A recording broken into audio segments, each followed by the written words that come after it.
본격적인 방미 일정에 돌입한 이재명 대통령.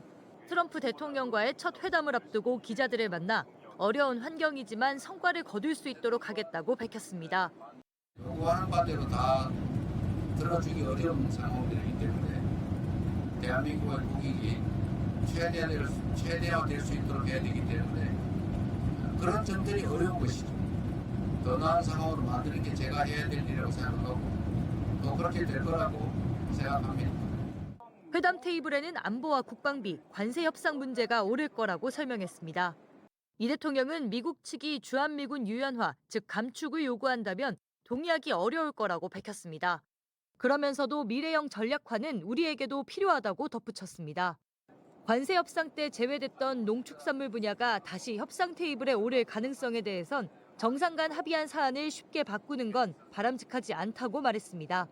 이 대통령은 아울러 북핵 문제는 우리 안보에서 제일 중요하다며 한미 정상회담에서도 다뤄질 수 있을 거라고 전했습니다. 앞서 만난 이시바 시게루 일본 총리도 미국과의 협상에 대해 조언해줬다고 말했습니다. 구체적으로 밝힐 순 없지만 아주 많은 자세한 얘기를 해줬다며 20분으로 예정됐던 소인수 회담이 1시간으로 길어진 이유라고 설명했습니다. 이번 방미에는 이재용 삼성전자 회장을 비롯한 재계 대표들은 물론 대통령실 비서실장과 안보실장, 정책실장 모두 동행해 성공적인 정상회담에 민관이 총력을 기울이고 있습니다. KTV 최영은입니다. 만찬장에 들어선 이재명 대통령 내외에게 화동이 꽃다발을 전달합니다. 이 대통령의 방미 일정이 재미동포 150여 명과 함께하는 만찬 간담회로 시작됐습니다. 이 대통령은 지구 반대편에서 만나게 돼 가슴이 뭉클하다며 낯선 땅 미국에서 역경을 기회로 바꾼 재미동포들을 격려했습니다. 한국인의 정체성을 소중히 간직하며 미국 사회의 보편 모범적인 구성원으로 뿌리내려 각 분야의 미래를 선도하고 계신 여러분들이 한국과 미국 두 나라를 잇는 든든한 가교입니다. 이 대통령은 지금 72년 한미동맹의 새길을 여는 중요한 여정에 나서고 있다며 트럼프 미국 대통령과 정상회담에서 급격한 국제질서 변화에 함께 대응하고 한미동맹을 발전시켜 나갈 방안을 모색하겠다고 밝혔습니다. 군사동맹으로 시작된 한미관계가 경제동맹을 넘어 기술동맹을 아우르는 미래형 포괄적 전략동맹으로 발전하고 있다고도 강조했습니다. 한미동맹의 든든한 주역이었던 여러분 동포들께서 새로운 역사를 만들어가는 이 여정에 함께해 주실 것으로 믿습니다. 이 대통령은 이와 함께 모진 고난에도 서로를 의지하며 한민족의 정체성을 지켜온 재미동포들의 노력이 헛되지 않게 제도적 지원을 확대하겠다고 약속했습니다. 복수국적, 연령 하향 문제를 해결하기 위해 노력하고 주권자로서 권한을 행사하는 데 부족하지 않도록 투표 장치와 제도도 잘 마련하겠다고 밝혔습니다. 아울러 동포사회 화합과 번영을 기원하며 모두가 함께 잘 사는 자랑스러운 조국을 만들겠다고 힘주어 말했습니다. KTV 이혜진입니다. 로이터 통신은 이재명 대통령이 취임 후 트럼프 대통령과 첫 정상회담을 한다며 중대한 시험대에 직면할 것이라고 관측했습니다. 지정학적 변화 속에 한미 동맹이 여러 압박에 직면하고 있다는 겁니다. 로이터는 트럼프 대통령이 이 대통령에게 더 많은 국방비 지출 약속을 압박할 것으로 예상된다고 보도했습니다. NBC는 미국은 그동안 주한미군을 한반도박 임무에도 사용할 수 있도록 더 큰 유연성을 한국에 촉구했는데 이런 요구가 트럼프 체제에서 더 강해졌다며 이번 회담에서 주한미군 유연화 전략이 주요 의제가 될 것이라고 강조했습니다. 그러면서 트럼프 행정부가 대만과 중국의 충돌에 대응할 능력을 확보하기 위해 주한미군을 재편하려 할 수도 있다고도 언급했습니다. 뉴욕타임스도 트럼프 행정부가 중국 견제를 위해 주한미군의 역할 확대를 추구하면서 한국이 자국 방위에 더 큰 책임을 지도록 요구하고 있다고 전했습니다. 현지 언론들은 지난달 이루어진 한미 무역 협상의 후속 조치로 관세와 우리나라의 대미 투자 방안에도 주목했습니다. 워싱턴 포스트는 한국이 미국에 제안한 조선업 재건 사업, 일명 마스가 프로젝트가 핵심 의제로 논의될 것이라고 봤고 월스트리트 저널은 마스가가 트럼프 대통령에게 소구력이 있을 것으로 예상했습니다.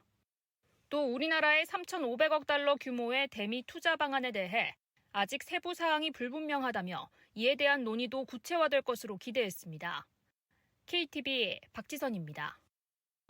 통계청이 발표한 2023년 연금 통계 결과 65세 이상 연금 수급자는 863만 6천 명으로 집계됐습니다.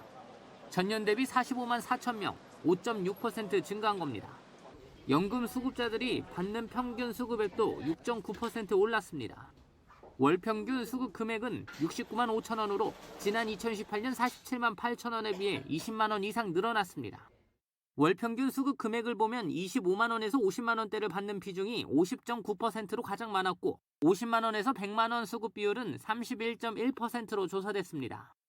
반면 25만 원 이하 수급 비율은 4%에 그쳤고 200만 원 이상을 받는 비중은 5.9%로 나타났습니다. 개인 특성별 수급액을 보면 남자가 평균 90만 1천 원을 기록했고 여자는 51만 7천 원에 머물렀습니다. 23년 65세 이상 연금 수급률은 남자가 95.4%, 여자가 80.4%이고 수급 금액은 남자가 여자에 비해 더 많습니다. 연령대가 높을수록 수급률은 높아지지만 월 평균 수급 금액은 낮아지는 경향을 보이고 있습니다. 지역별 수급 현황을 보면 수급률이 가장 높은 지역은 전남으로 94.9%를 기록했습니다. 월 평균 수급 금액이 가장 많은 지역은 세종으로 월 평균 84만 9천 원으로 조사됐습니다. 수급 금액이 가장 적은 지역은 충남으로 60만 6천 원에 그쳤습니다. 국민연금 등 한 개 이상 연금을 가입하고 있는 연금 가입자는 2,374만 1,000명으로 전년 대비 0.4% 줄었습니다. 연금 종류별로는 국민연금 가입자 수가 2,156만 7천 명으로 가장 많았고 퇴직연금 가입자 수는 758만 1,000명으로 조사됐습니다. 이어 개인연금 488만 명, 공무원, 군인, 사학 등 직업가입자 182만 9천 명으로 나타났습니다. 연금 가입자의 월 평균 납입 보험료는 34만 4천 원으로 전년 대비 2.9% 증가했고 연금 수급자가 1명 이상 있는 가구를 뜻하는 연금 수급 가구는 651만 4천 가구, 수급률은 95.8%로 나타났습니다. KTV 신국진입니다. 오는 30일 제주 개막식을 시작으로 9월 한 달간 동행축제가 개최됩니다. 역대 최대 규모인 소상공인 2만 9천 개사가 참여합니다. 정부는 이번 소비축제를 통해 내수를 활성화한다는 방침입니다. 민생소비 쿠폰에 이어 연말까지 매달 대규모 소비 행사 개최 등 소비 이어달리기를 지속하도록 하겠습니다. 중소벤처기업부는 여러 오프라인 판매처를 준비했습니다. 우선 전국 144곳에서 지역 판매전을 열고 전통시장, 지역축제 등과도 연계합니다. 또 판판면세점 등 전용 판매장 6곳, 잠실 롯데백화점과 부산 신세계백화점, 전국 200개 동네 슈퍼에서 할인전이 열립니다. 온라인 판매처도 마련됐습니다. 무신사 등에서 2만 6천여 개 제품을 최대 30% 할인합니다. 카카오는 최대 3,000원 할인 쿠폰을, 배달의 민족은 특별 재난지역 포장 주문에 할인 혜택을 제공합니다. 아울러 공영 홈쇼핑 등 7개 TV 홈쇼핑사, 아마존 등 8개 해외 쇼핑몰에서 판매전이 펼쳐집니다. 한편 축제 기간 상생 소비복권 이벤트가 진행됩니다. 전통시장 등에서 누적 5만 원 이상 카드 결제하면 추첨 기회가 주어집니다. 1등 10명에게 2천만 원, 2등 50명에게 200만 원 등 2,025명을 추첨합니다. 지방 소비를 활성화하기 위해서 1등 당첨자를 지방에서 소비하시는 소비자로 한정을 했습니다. 그리고 당첨금도 디지털 온누리 상품권으로 지급을 해서 다시 전통시장과 지방에서 소비가 될 수 있도록 온누리 상품권 환급 행사도 열립니다. 디지털 온누리 상품권 결제액의 10%를 일주일 최대 2만 원 한도로 지급합니다. 특별 재난 지역에서 사용 시 20%까지 돌려받을 수 있습니다. KTV 조태영입니다. 남녀노소 할 것 없이 부쩍 오른 체중으로 고민하는 사람이 많아졌습니다. 이 때문에 주사를 맞으면 몇 주 내로 체중이 감소한다는 비만 치료제는 다이어트를 고민하는 사람들에게 솔깃한 제안일 수밖에 없습니다. 문제는 부작용입니다. 현재 비만 치료제 시장을 주도하는 위고비와 마운자로는 모두 GLP-1 계열 주사제입니다. 체질량 지수, 즉 BMI가 30 이상이거나 27 이상 30 미만이면서 고혈압 등이 있는 경우에만 처방하도록 돼 있습니다. 그러나 의사 처방 없이 불법으로 시중에 거래되는 사례들이 적지 않게 나오며 논란이 일고 있습니다. 보건당국은 비만에 해당되는 환자만 의료 전문가의 처방에 따라 허가된 용법대로 신중히 사용할 것을 거듭 강조하고 나섰습니다. 해외 직구나 개인 간 판매를 통해 구매해선 안 되고 허가 범위 내로 사용해도 이상 반응 등의 부작용이 있을 수 있어 투약에 신중해야 한다는 지적입니다. 이 약은 고도의 비만 환자이거나 또는 비만 중등도의 비만이면서 고혈압이나 당뇨가 있는 동반 질환이 있는 환자에게만 처방될 수 있도록 허가된 약입니다. 허가사항 범위 내에서 사용하실 것을 당부드립니다. 특히 갑상선 수질암 등 기저질환이 있는 경우 투여가 금기돼 있어 반드시 전문가와 상의하고 제2형 당뇨병 환자에게는 저혈당, 망막병증 등이 발생할 수 있어 관련 병력이 있는 경우 신중히 투여해야 합니다. 식약처는 위고비 등 비만 치료제 주사제를 집중 모니터링 대상으로 지정해 부작용을 지속적으로 모니터링하는 한편 온라인 플랫폼에서의 불법 판매, 광고 행위를 집중 점검한다는 방침입니다. KTV 정유리입니다. 그동안 해외에서 반입되는 $800 이하 물품에 대한 관세를 면제해온 미국 정부. 지난달 30일 행정명령을 발표, 소액 면세 제도를 폐지했습니다. 이에 따라 오는 29일부터 해외에서 반입되는 물품에 15% 관세가 부과됩니다. 다만 서류나 편지 등에는 관세가 붙지 않습니다. 미국 정부의 새 관세 정책 영향으로 우체국이 미국으로 보내는 소포 접수를 중단했습니다. 현재 국제우편 시스템으로는 관세 납부 절차를 처리하기 어려워 접수를 잠정 중단한 겁니다. 25일 미국행 항공소포 접수가 중단된 데 이어 26일부터는 국제 특급 우편 서비스 EMS 접수도 멈춥니다. 우정사업본부는 미국으로 보내는 소포는 EMS 프리미엄 서비스만 이용 가능하다고 안내했습니다. 민간 특송사가 운영하는 서비스인데 운영사가 자체 통관 시스템을 갖춰 배송이 가능합니다. EMS 프리미엄은 우체국 창구에서만 접수가 가능합니다. 요금의 경우 4.5kg보다 무거워질수록 기존 EMS보다 싸지고 가벼울수록 비싸집니다. 다만 15%의 관세까지 고려하면 고객 부담이 기존보다 커질 것으로 예상됩니다. 우보는 고객 부담을 감안 다음 달 30일까지 EMS 프리미엄을 만원 할인합니다. EMS 프리미엄보다 저렴한 저가형 상품도 한두 달 내로 내놓을 계획입니다. 국민 불편이 발생하지 않도록 향후 대응 방안도 마련 중입니다. EMS 등 국제 우편 접수 재개를 위해서 미국 관세 당국에서 승인한 관세 대납 업체랑 지속적으로 협의 중입니다. 조속한 시일 내에 접수가 재개될 수 있도록 최선을 다하겠습니다.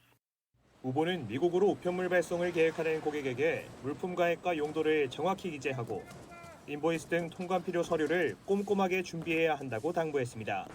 KTV 윤현석입니다.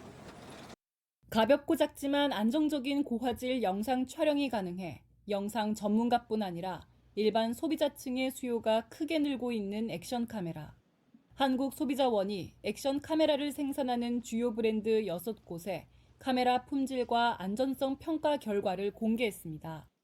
화질을 비롯해 걷거나 뛰면서 촬영할 때 발생하는 흔들림 속 안정성 모두 우수한 제품은 고프로의 히어로 13 블랙과 DJI의 오즈모 액션 5 프로, 인스타 360의 에이스 프로 2 제품이 상대적으로 우수했습니다.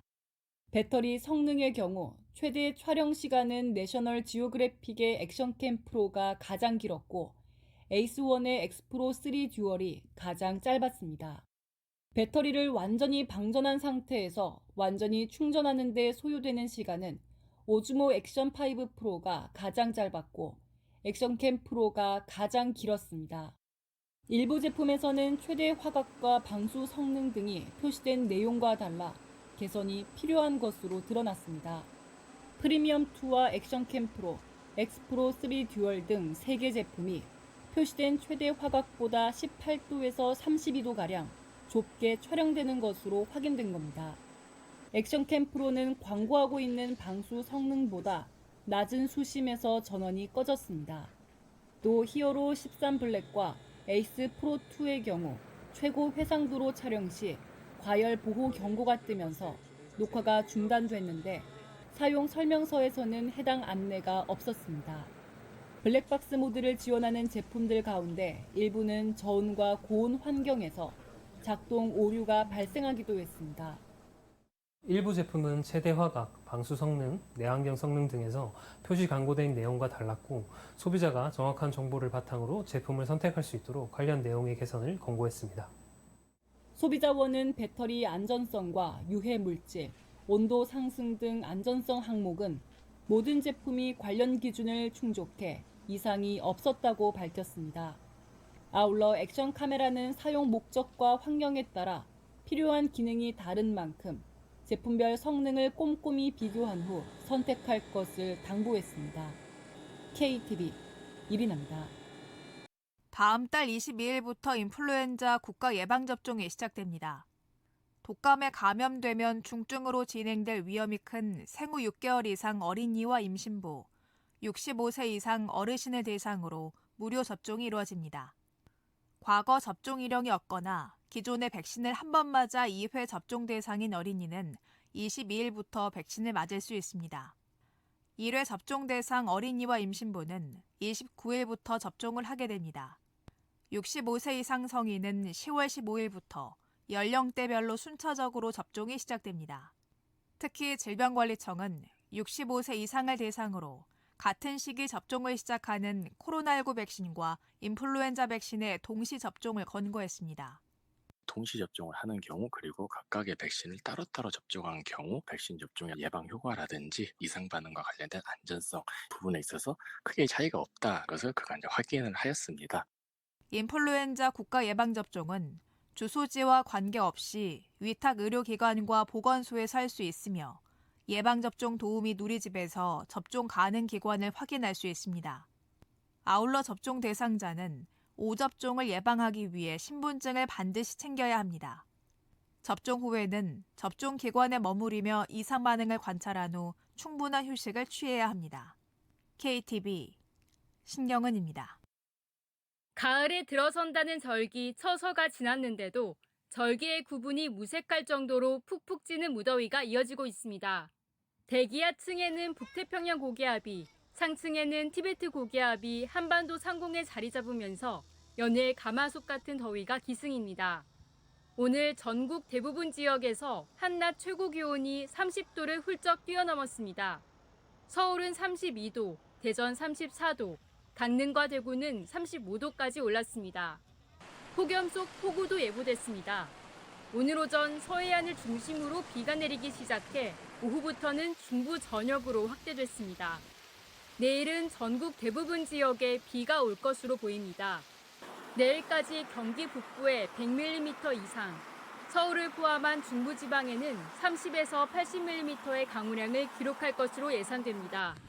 강원과 충청에도 80mm가량, 호남엔 최대 60mm의 비가 오겠습니다. 특히 오늘 밤사이 중부지방 곳곳에는 시간당 최고 50mm의 강한 비가 오겠습니다. 25일 밤부터 26일 아침 사이 고기압 가장자리에서 유입되는 수증기와 북쪽에서 내려오는 건조 공기가 강하게 부딪히면서 수도권을 중심으로 천둥, 번개, 돌풍을 동반한 매우 강한 비가 내리겠으니 한편 행정안전부는 밤사이 수도권 등에 많은 비가 예보됨에 따라 점검회의를 열어 각 기관에 철저한 사전 대비를 주문했습니다. 우선 퇴근 시간 도로 침수와 범람으로 인한 사고가 발생하지 않도록 선제적 대응 태세를 가동할 것을 지시했습니다.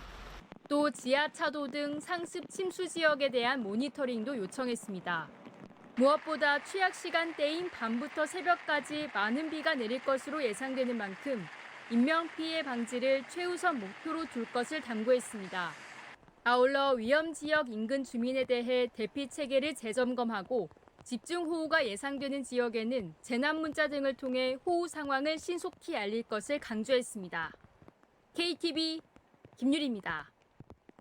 바싹 말라 하얗게 드러난 바닥, 곳곳에는 풀까지 자랐습니다. 제 뒤로 보이는 수위 눈금, 평소에는 해발 120m, 여름철에도 118m까지 물이 차던 곳입니다. 그런데 보시는 것처럼 지금은 물이 빠져 바닥까지 훤히 드러난 상태입니다. 영동 지역의 가뭄으로 강릉 최대 상수원인 오봉저수지가 말라가고 있습니다. 25일 기준 저수율은 17.2%로 역대 최저치입니다. 강원도 강릉시는 궁여지책으로 지난 20일부터 제한급수를 시작했고 저수율이 15% 아래로 내려가면 수도 75% 잠금과 농업용수 공급 중단을 고려하고 있습니다. 제한급수를 하니까 물 수압이 약해서 샤워 모이고 맘대로 못하고 있는 실정인데 뭐 지금 전부 다 단수를 점점 더 심각하게 한다니까 샤워도 못하는 실정이 되겠죠. 뭐 이런 가뭄이 우리라는 아마 상상도 못했을 거예요. 예, 심각한 상태입니다. 반면 올여름 수도권과 전남은 집중호우로 큰 피해를 입었습니다. 지난 8월 초 200mm 이상의 비가 순식간에 내리면서 제방이 무너졌고 도심은 하수가 역류했습니다. 하천 제방이나 배수로 같은 기존 시설이 단시간에 쏟아진 극한 폭우를 버티지 못한 결과입니다. 전문가들은 설계 기준을 강화해 지하수 댐 같은 물관리 시설을 확충하고 지역별 인공지능을 활용한 스마트 물관리 체계로 실시간 대응을 고도화해야 한다고 강조합니다.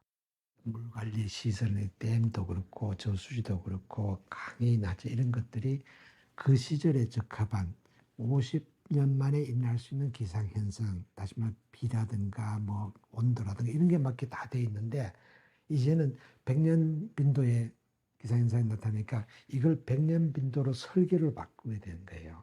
실제 강원도 속초시는 지하댐 건설 등 시설 재정비를 통해 가뭄 문제를 해결했고 서울시는 시간당 100mm 수준의 폭우에 대비한 대심도 배수 터널을 착공할 계획입니다. KTV 강재입니다. 오전 10시 마트 개점과 동시에 수상 코너로 사람들이 몰려듭니다. 가을 꽃게가 가득한 가판대 앞에서는 살이 오른 게를 고르는 손길이 분주합니다. 가을 꽃게는 살이 통통하게 꼈고 또 알도 들었고 또 맛있어요. 제일 맛있어요. 당일 아침 공수된 꽃게들, 톱밥 사이에서 힘차게 집게발을 휘두릅니다. 꽃게 무침 해보려고 그러는데 다른 때 같으면 추석 때 식구들 먹으려고 미리 사다 냉동을 시켜놓거든요. 근데 오늘은 이제 미리 사다 한번 해먹어보고 괜찮으면 추석 때 또 해먹어요. 오후가 되자 톱밥 꽃게는 이미 동났고 빙장 꽃게도 몇 마리 남지 않았습니다. 꽃게는 산란기 남획을 막기 위해 매년 6월 21일부터 8월 20일까지 금어기에 들어갑니다. 금어기가 해제되는 동시에 유통업계에서는 할인 경쟁에 들어갔습니다. 25일 기준 이마트에서는 100g당 985원, 롯데마트는 992원, 홈플러스는 1,090원에 판매하고 있습니다. 꽃게 시즌이 도래했기 때문에요. 지금 할인 가격을 바탕으로 해가지고 전년 대비 한 40에서 50% 정도 매출 신장을 계획해가지고 상품을 좀 운영하고 있습니다.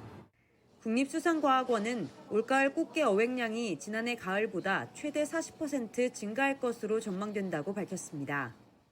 어장의 어떤 밀집과 분산에 영향을 주는 황해 저축 냉수가 연안으로 조금 유입이 많이 되면서 어장이 밀집되는 효과를 낳을 것으로 일단 판단이 되고요. 알과 살이 꽉 찬 가을 꽃게, 올가을 밥상에는 풍성한 바다의 맛이 오를 것으로 기대됩니다. KTV 최다입니다. 한우를 최대 50% 할인된 가격에 살 수 있는 소프라이즈 한우 할인 행사가 9월 5일까지 열립니다. 대형 온라인몰은 25일, 전국 농협 하나로마트 519곳과 대형마트는 29일부터 진행하는데요. 할인 품목은 등심, 양지, 불고기 국거리류 1+ 등급에서 2등급입니다.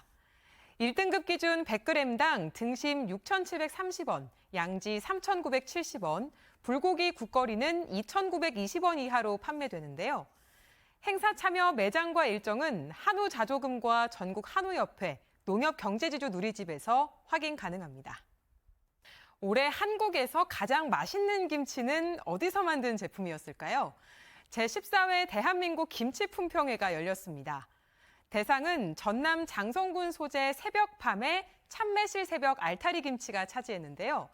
찹쌀을 사용해 감칠맛을 조절하고 저온 숙성한 매실청으로 깊은 맛을 구현했다는 평을 받았습니다.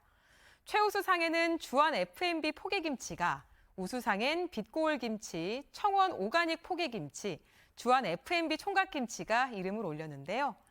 장려상의 경우 드림헬푸드, 임진강 김치, 전국농협, 솜씨가 등의 김치가 선정됐습니다. 대상 수상업체엔 국무총리상, 최우수상과 우수상엔 농식품부 장관상 등이 수여됩니다. 공영 홈쇼핑 출품은 물론 유명 마켓 입점, 할인 기획전 등 다양한 특전도 주어질 예정입니다. 앞으로 산주는 산림 경영 계획을 한결 쉽게 작성할 수 있습니다. 산림청이 공사유림 경영계획 작성 운영 요령을 개정해 어려운 행정용어를 정비했는데요. 산림 경영계획은 10년간 추진할 산림사업 종료와 시기 등을 정하는 계획입니다. 이 사유림의 경우 산림기술자나 산주가 써야 하는데요. 하지만 그동안 전문 용어나 복잡한 서류 때문에 산주가 계획을 작성하기 어려웠죠. 앞으로는 행정용어도 쉬워지고 산주가 직접 정보를 조사할 필요 없이 임업정보 다드림 시스템 정보를 활용할 수 있게 됐습니다. 산림청은 이외에도 시도지사가 공유림 경영계획 실태를 매년 2번 이상 점검하도록 했습니다. 고즈넉한 가을밤, 경복궁의 야경을 즐길 수 있는 경복궁 야간 관람이 돌아왔습니다. 9월 3일부터 28일까지 운영되는데요. 하반기 경복궁 야간 관람에서는 전통 궁중음악 등 보다 다채로운 문화체험이 준비됐습니다. 관현 맹인 전통예술단의 특별 공연, 여민락, 수룡음, 대취타 등 궁중음악을 즐길 수 있고요. 조선시대 국왕, 왕비, 왕세자 복식으로 궁궐을 거닐 수 있는 왕가의 산책에도 참여할 수 있습니다. 예매는 오는 27일 오전 10시부터 인터파크 티켓에서 1인 4매 선착순으로 진행됩니다.